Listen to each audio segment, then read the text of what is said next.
Well, the reopening of the Clinton email investigation is causing friction between the Justice Department and the FBI this morning. Attorney General Loretta Lynch warning Director Comey not to send a letter of intent to Congress because it goes against the long-standing policy of the DOJ to avoid public disclosure of any investigation that could potentially impact elections. Hillary Clinton making mention of that in a rally yesterday in Florida.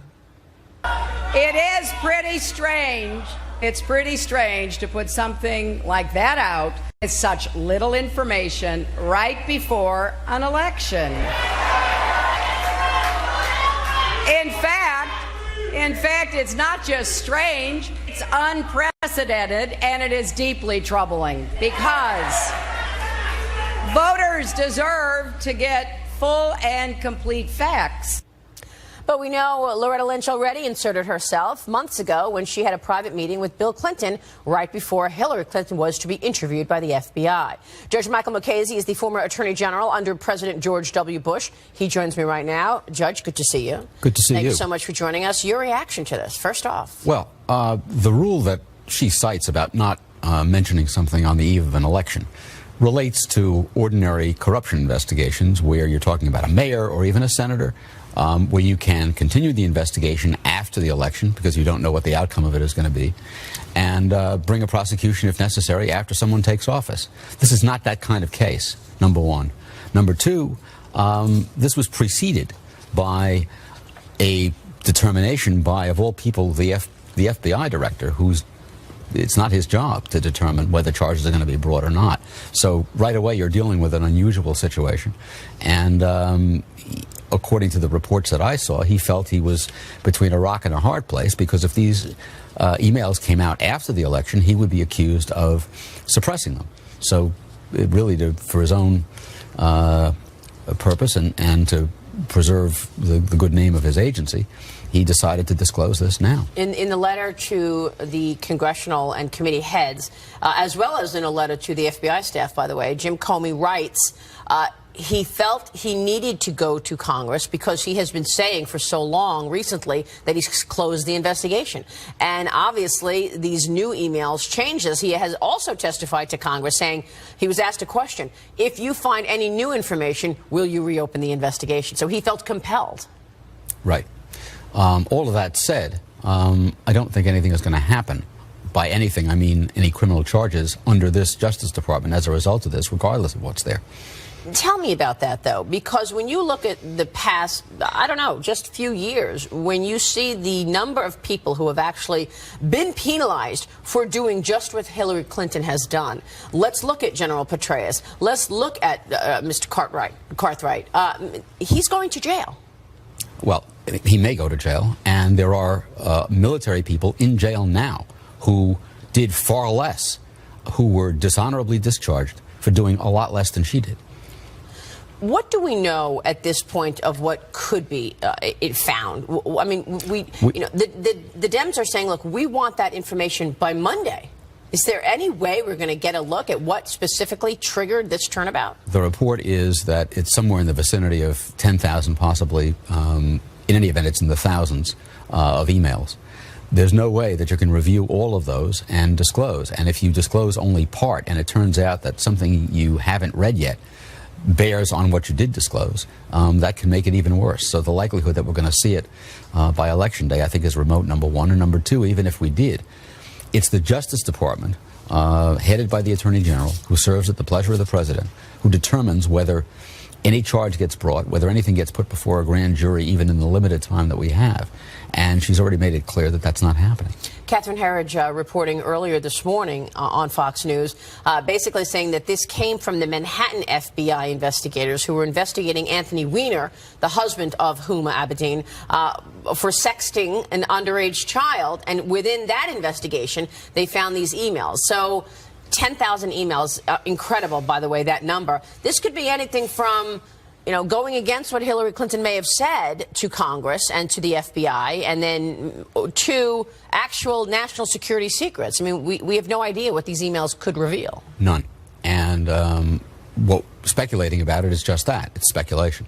Is there any chance that Anthony Weiner is trying to cop a plea? I mean, do a deal, some kind of a deal with lawmakers and saying, look, I'll tell you what I know as Huma Abedin's husband in terms of national security information that was shared with me if you give me a deal with the sexting underage children? I seriously doubt it. The FBI has the computer, and once they have the computer, they do the looking. It's not a question of Anthony Weiner saying, I'll tell you. What's going to tell them is what's on the computer, and that they have. I wonder where the pressure for Jim Comey came from, because we know that once the New York agents were looking at the Anthony Weiner case and they trip over these emails, I guess the story got deeper within the FBI and the government agencies. There was nowhere to hide, is what I'm trying to say, for Jim Comey. What was it, do you think, that made him say, I've got to do the right thing here? And even though Loretta Lynch, my boss, is telling me to not get involved, I need to send this letter to Congress. I can't get inside his head, and I'm not going to try, but once more than one person knows a fact, it's no longer a secret. Right. So then after, let's say she wins the election, she becomes president, where does this investigation go? I mean, we all know that this is going to take months to take place, but what does that mean if, in fact, she's the commander-in-chief? I think the investigation, if we're talking about the inquiry in its broadest sense, goes to Congress, because the Justice Department isn't going to pursue it. That much is clear. And the only people who can pursue it are the congressional committees, and the only way they will pursue it is if Congress stays in the hands of the Republicans. Of course, it's in the hands of the Republicans until there's a new Congress, i.e. until January. But if the election continues that, either in the House or in the Senate or both, then you can figure that Congress will investigate. If Congress turns over, then the likelihood is they won't. This could have been also discussed on that plane. I mean, you're a former attorney general. Loretta Lynch is in that role right now. She's got this private meeting with Bill Clinton. And then days later, we find out that Hillary said, I'm going to keep Loretta Lynch as attorney general should I become president. It's a little too close for comfort. Look, I don't know what was discussed on the plane, but the one thing you can say is that there should have been a member of the AG's staff. The meeting should never have taken place, for starters. But if it did take place, there should have been a member of the AG's staff present. That's why you have staff people, to make sure you have somebody who is witnessing what is being said to you and what you're saying to someone else. Have you ever seen a situation where you don't have staff present taking notes with such high-powered people during such an investigation? Look, I was asked by a foreign official whether I would meet with him. He came to the Justice Department. I met with him. He asked if we could meet privately. The answer was no. And when we sat down with staff present, I was very glad that I had said no. Your Honor, good to see you. Good to see you. Thank you so much, Judge Michael Mukasey, joining us there. So where does this investigation go from here, with just 10 days before the election? We will talk with two members of Congress. One of them actually received a letter from James Comey. That's Senator Ron Johnson. He's up next. Stay with us on that. Let us know what you'd like to hear from him. Send me a tweet on Twitter at Maria Bartiromo, at Sunday Futures. Stay with us. We're looking ahead right now on Sunday Morning Futures.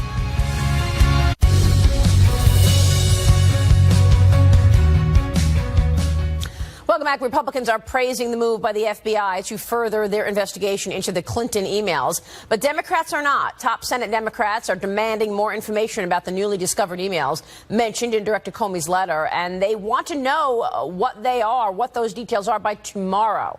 They are arguing that the wording is too vague. In part, Comey says this: I agree that the FBI should take appropriate investigative steps designed to allow investigators to review these emails to determine whether they contain classified information, as well as to assess their importance to our investigation. Joining me right now is California Congressman Darrell Issa. He's a member of the House Judiciary Committee. Also with me is Wisconsin Senator Ron Johnson. He's the chairman of the Senate Homeland Security and Government Affairs Committee. He was among those who received the letter from James Comey. Gentlemen, good to see you. Thank you so much for joining us. Thank you, Maria. Well, Senator Johnson, let me kick this off with you. You received the letter. Give us your reaction to the letter. And what Jim Comey was trying to tell you in that letter. Well, first of all, I'm not praising Jim Comey. I think this investigation has been bungled from the start.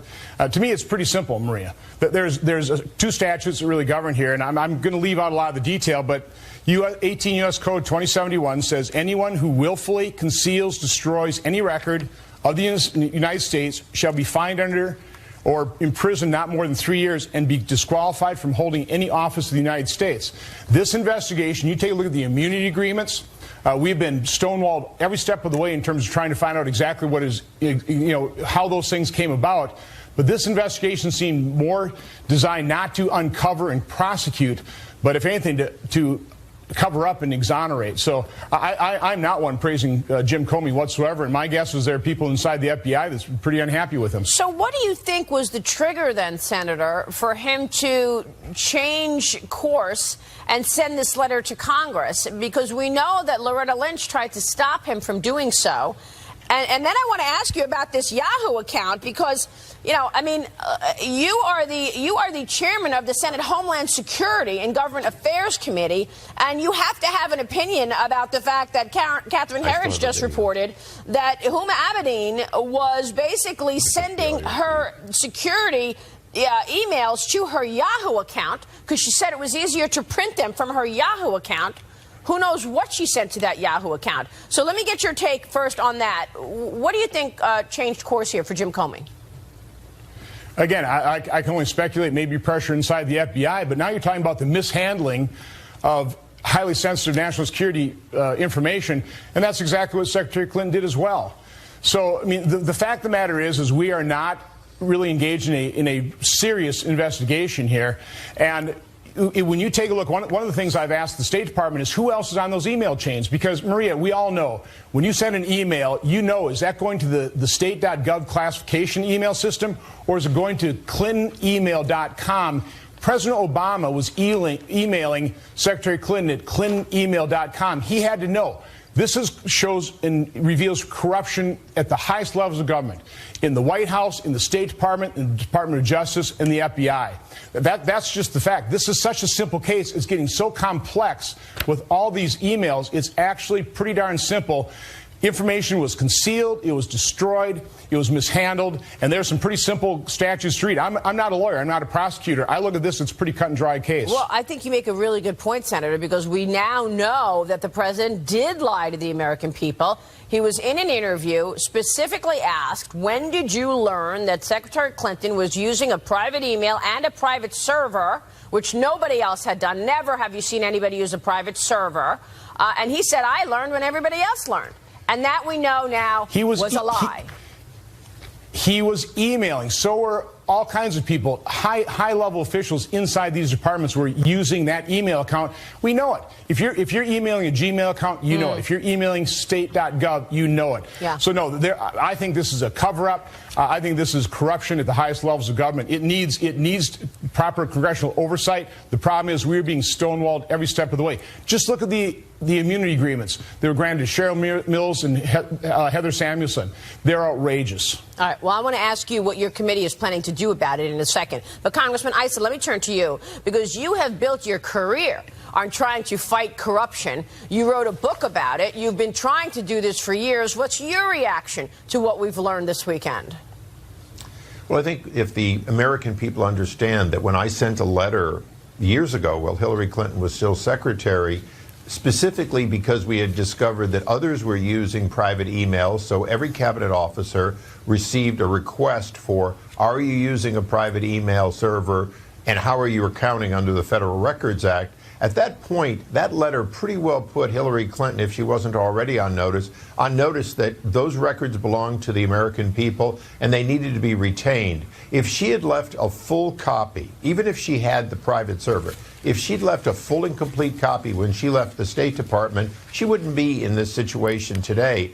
But very clearly, she sought to avoid public scrutiny of her correspondence, both good and bad, and that's why she's in this position. So when she's complaining that it's only a few days before an election, it's her own fault, including her most close confidant, Huma Abedin, who could have turned that information over and clearly didn't meet that obligation, even though they were both under subpoenas. But, Congressman, can anybody do anything about it? I mean, in the face of all of this, you've got the commander-in-chief basically giving out messages to people, basically saying she didn't do anything wrong. Keep moving forward. I mean, it starts at the top, right? And he just called you out. The president did just the other day on the campaign trail. He said, and here's what he said about you, Congressman Issa. We have it on screen. ICE's primary contribution to the United States Congress has been to obstruct and to waste taxpayer dollars on trumped-up investigations that have led nowhere. And this is now a guy who, because poll numbers are bad, has sent out brochures with my picture on them, touting his cooperation on issues with me. Now, that is the definition of chutzpah. That's what President Obama said about you late last week, sir. Well, he also said there hadn't been a single major scandal during his administration. So there's a little bit of inconsistency with the truth there. But we know that without Congress, and Ron was my partner during my time as chairman of oversight, without the kind of scrutiny that we've had, we wouldn't know about the gun running deal in Fast and Furious. We wouldn't have known the truth about Benghazi. We certainly would still have the IRS targeting groups for their beliefs. That's true. So there is a role for Congress, and we have succeeded in shedding light on it. No question at all. Yep. If Ron and I are returned to Congress, we're going to have to make sure that laws are put into place that hold the next president more accountable, no matter which party he's in. And that's Congress's role. It's the one that I'm proud we've tried to do, but there's more to be done. Real quick, Senator Johnson, are you going to do anything about this in terms of the letter that you received? What can you do? We'll continue to follow up. You know, Donald Trump says it's time to drain the swamp. Hillary Clinton, Senator Feingold, I'm running against Senator Feingold. They've been swamp creatures for over 30 years. They ought to be flushed down the drain with the rest of the swamp. Wow. Gentlemen, thank you very much. We will be watching the developments. We appreciate your time today. We've got brand new Fox News polls from the battleground state of North Carolina. We'll talk to the governor next.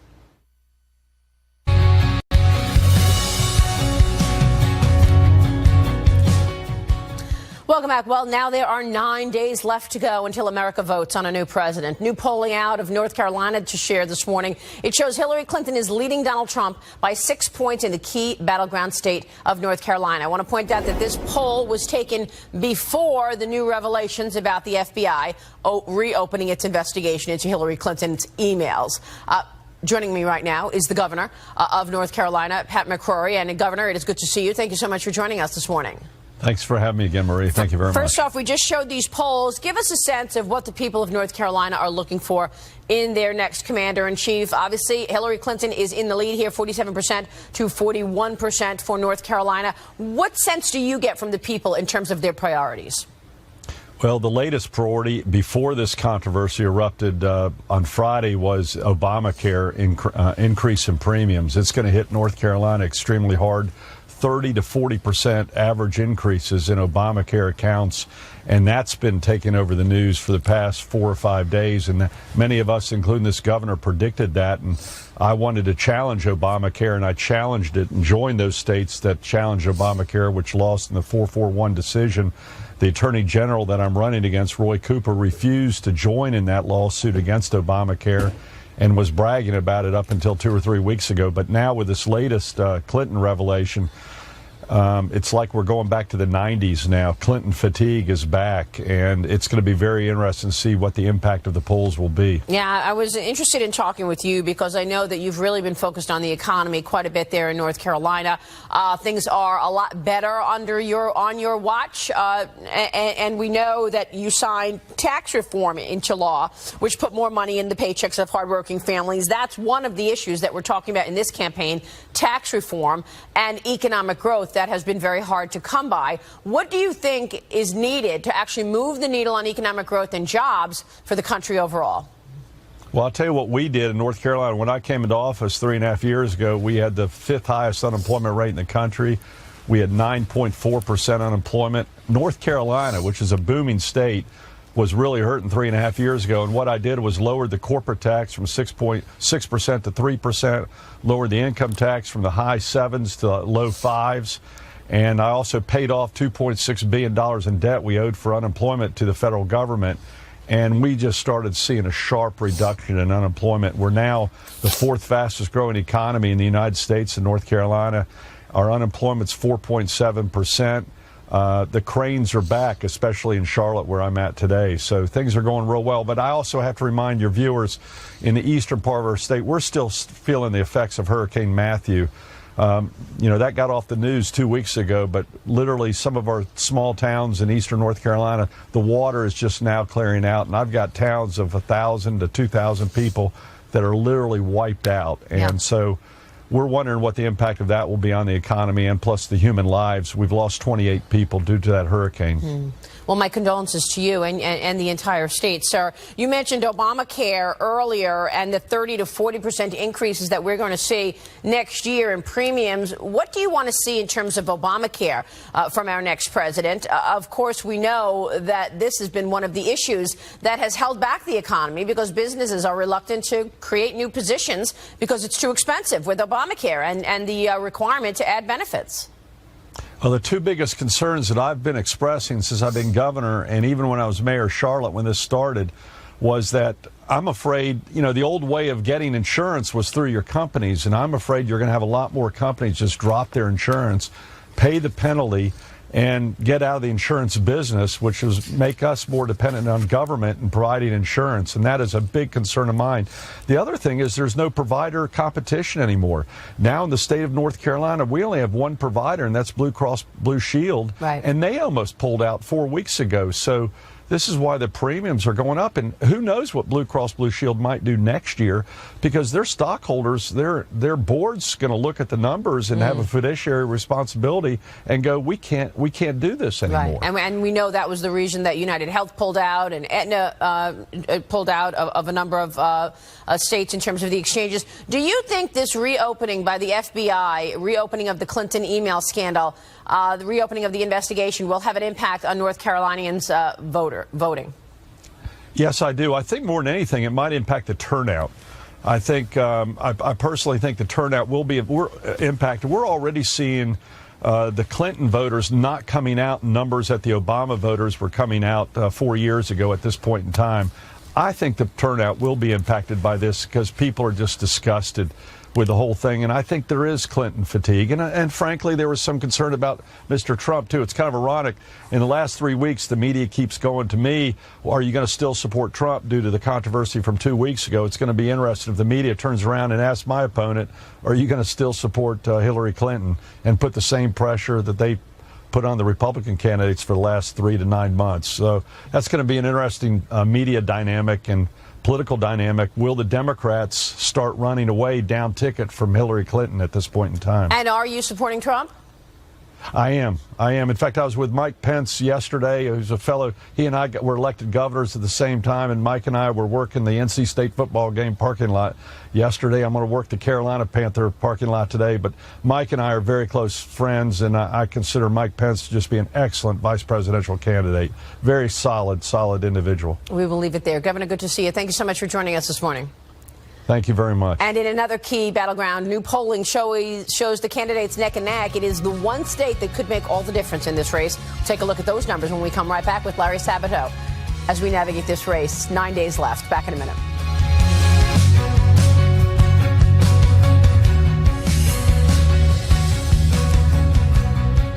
Welcome back. We've got some brand new poll numbers this morning showing a dead heat in the all-important battleground state of Florida. With 29 electoral votes up for grabs in Florida, Hillary Clinton has 45% of the vote to Donald Trump's 44%. That is well within the margin of error, and I should point out that this, too, was taken before the FBI reopened its criminal investigation into Hillary Clinton and the email scandal. Larry Sabato is with us. He is the director of the Center for Politics at the University of Virginia. Good to see you, Larry. Thanks so much for joining us. Your take on the race so far? Well, it's the craziest race I've seen since the 1960s. So I always try and prepare for these contests by taking extra vitamins and eating healthy the last couple of weeks. And I think we all need to do that because there's still some twists and turns to come. There will be other October and November surprises before November 8th. Well, what about this surprise that we just got? Do you think it's going to alter the race, the fact that the FBI is reopening its investigation into Hillary Clinton's emails? Well, I'm calling it the Comey effect. The Comey effect will be real in the presidential contest, and it will be real in the Senate and House contests. I think what Director Comey has done and the actions that he's taken will benefit Donald Trump. I don't know how much, maybe a point or two. We won't know until Wednesday. We need to have a series of good polls come out that are taken over the period when people will have learned about this, and we don't have that yet. And it's going to have an impact in some of the really close Senate and House races, and it will help Republicans rather than Democrats. So let me ask you about this investigation and why you think it will be helpful. I mean, there's the one idea that there are emails that were on Anthony Weiner's PC that basically go against what Hillary Clinton may have said to Congress and to the FBI. But then there's also this worry about national security in general. Catherine Herridge from Fox News reporting earlier that during Huma Abedin's April FBI interview, she said that she routinely sent State Department Hillary Clinton emails to her personal Yahoo account to print, saying that the State Department system was too clumsy, so she wanted to send them to her Yahoo account. Now, fast forward a few months after that, we know that Yahoo was hacked. Well, these are interesting facts, and I'm going to let the partisans argue about them, Maria. I simply look at the polling effects of what has happened, and this has been a major event in the campaign that occurred 11 days before the election. I think it will have the general effect of energizing Trump supporters as though they needed to be energized more, and it will have the effect of depressing some Clinton voters. Let's remember that 20 million have already voted. They're in the bank, and it's infuriated some Democrats. They're very angry at the FBI director for having undertaken what they say is an unprecedented action just before the election.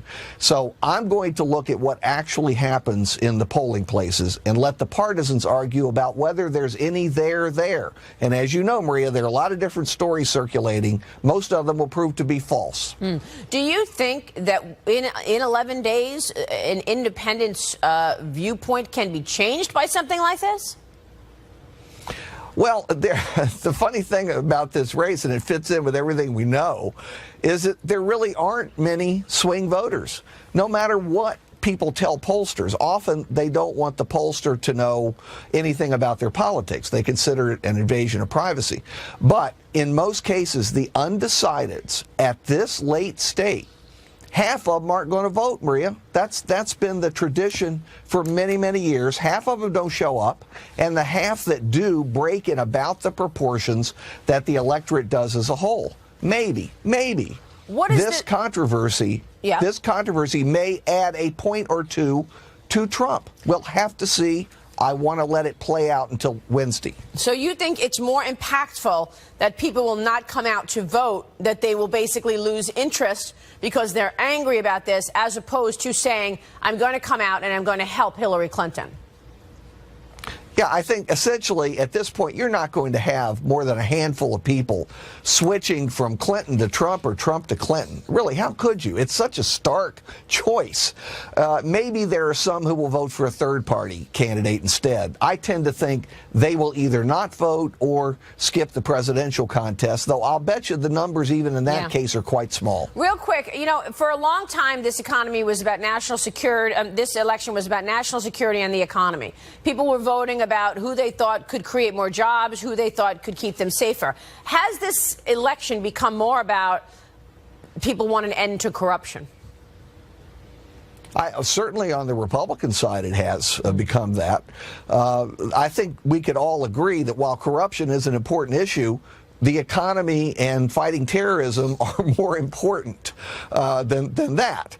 But this is typical of American campaigns, Maria. We rarely see the truly big issues float to the top at the end. Usually charges, counter charges, allegations of corruption. They tend to take over at the end, and that's exactly what we're seeing this year. Larry, good to see you. Thank you so much. Larry Sabato joining us there. Up next, Donald Trump is calling for major reforms on taxes and trade. He says he can move the needle on the economic growth story. How does his plan move forward, and can he implement what he's looking to do? We will ask members of his economic policy team in an exclusive panel interview on Trump economics next.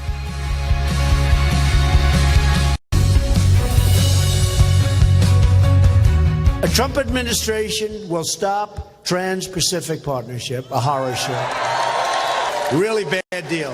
We are going to stand up to China on its massive currency manipulation because they're beating our companies because of currency manipulation. We're going to lower taxes on American business from 35% to 15%. We're going to cut taxes for middle-class families by hundreds of billions of dollars.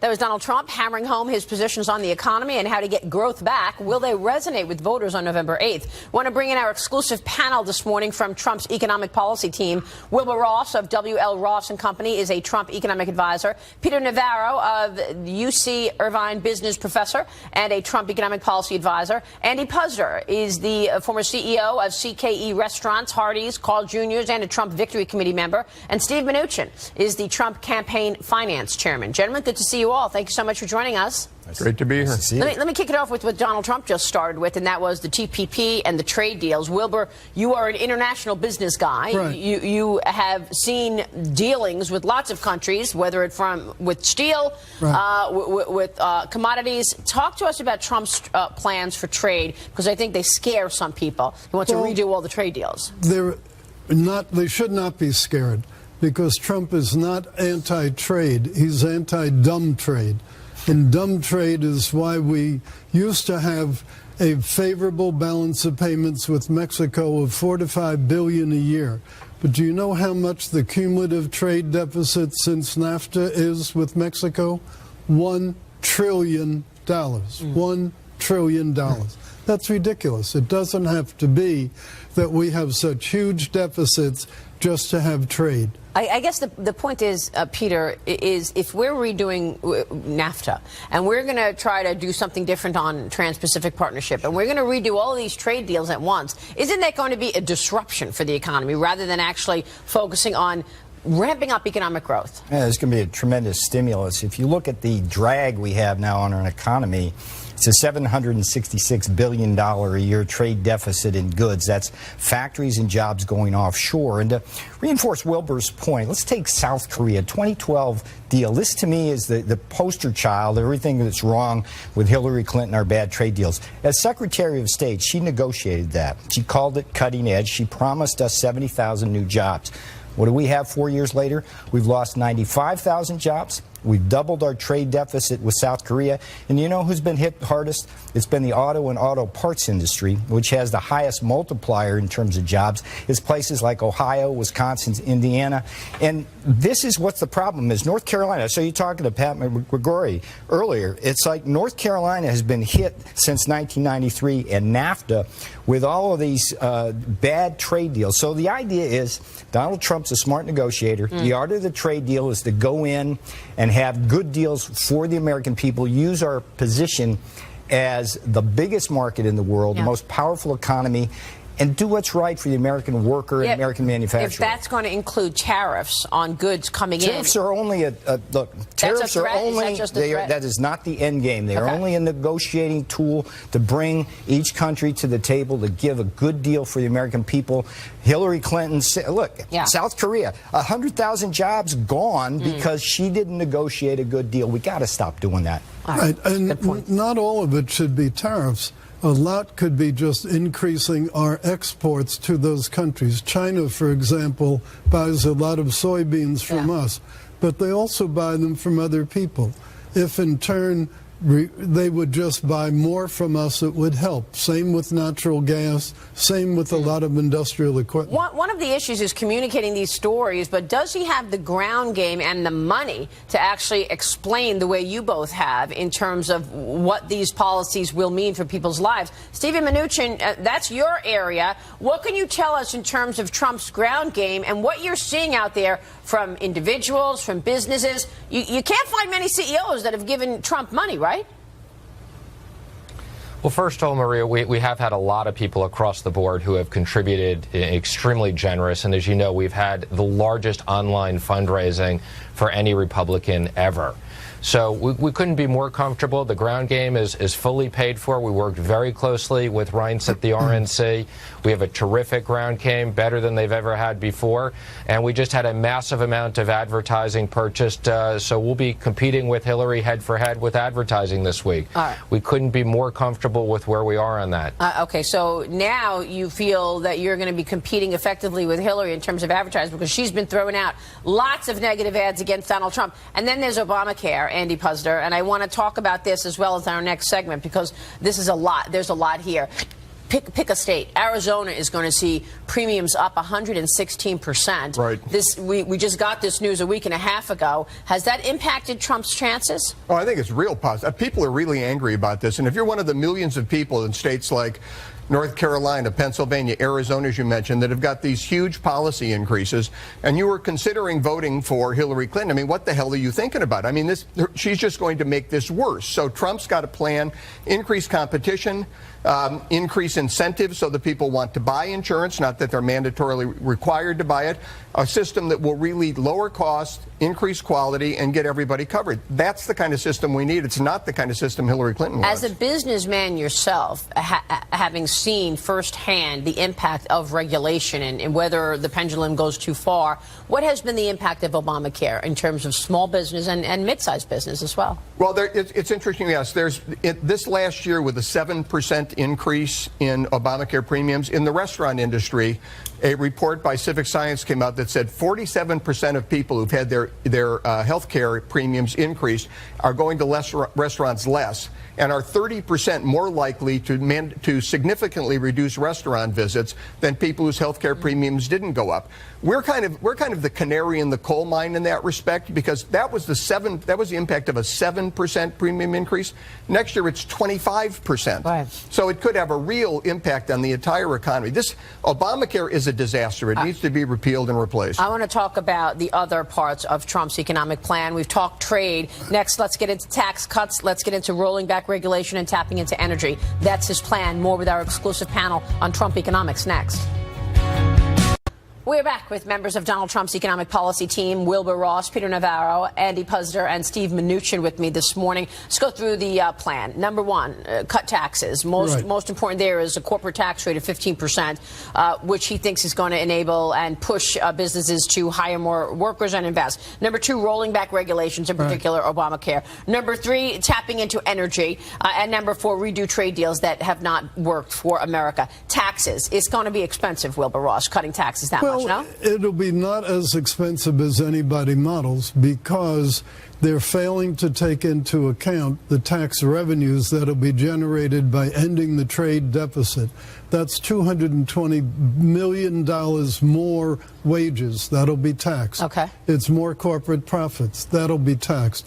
Unleashing energy, same thing. More wages that'll be taxed, more corporate taxes. We believe it's revenue neutral when you take the entire plan into account. As opposed to Hillary's plan, she actually is planning to raise corporate taxes. Right. She said $275 billion. To put that in proportion, that's 7.5% of all business earnings in the country, and it's 1.5% of the economy. That's going to kill jobs. I don't know how you get businesses to raise money and jobs if they're paying more wages and paying more taxes, Peter. Yeah. Look, the big picture here is from 1947 to 2001, we grew at 3.5% year in, year out. Life was good. Since then, we've grown less than 2%. What's the problem? It's taxes are too high. Regulation's too high. It's a true $1 trillion tax on our economy from overregulation. Hillary's shutting down our oil, natural gas, and coal industries and all these bad trade deals, which we've already discussed. What we need to do is go from this new dismal, what they call the new normal, get to 3.5% or 4% with Donald Trump's plan. Yeah. That generates an enormous amount of tax revenues so we can pay for everything we need, plus create 25 million jobs. That's the vision. If you take something like corporate tax and you cut that, We produce in Michigan rather than Mexico. Yeah. Simple as that. 25 million jobs seems like a big number. Over 10 years. Over 10 years. You think that's doable, and you think 4% economic growth is doable based on what we're hearing here? I think it's absolutely doable, and I think you'll have better than 4% growth with the right energy tax, regulatory, and trade policies. You know, you can't, looking at Clinton's, you can't grow the